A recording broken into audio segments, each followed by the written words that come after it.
HR sohasi va kursimiz kimlar uchun to'g'ri keladi? Keling buni hozir ko'rib chiqamiz. Birinchisi, liderlik qobiliyati bor insonlar uchun. Agar sizga odamlar bilan ishlash yoqadigan, jamoa bilan ishlash siz uchun qiziq va kelajakda boshqaruvga chiqishni istasangiz, HR sohasi siz uchun juda ham mos kelishi mumkin. Ikkinchisi, noldan kasb izlayotganlar uchun. Agarda siz hali aniq bir tanlov qilmagan bo'lsangiz, kelajagi bor va talab yuqori bo'lgan kasb o'rganmoqchi bo'lsangiz, HR sohasi juda sizga mos tanlov bo'lishi mumkin. Uchinchisi, hozirdagi kasbini o'zgartirmoqchi bo'lganlar uchun.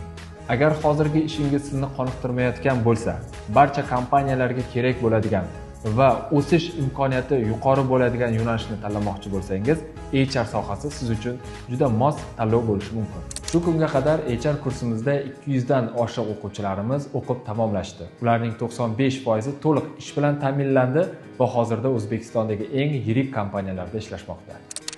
Agar siz ham talab yuqori bo'lgan kasbni o'rganib, kelajagingiz uchun to'g'ri tanlov qilmoqchi bo'lsangiz, Amin platformasining HR kursi aynan siz uchun. Kursimiz haqida batafsil ma'lumot olish uchun hoziroq bizga murojaat qiling.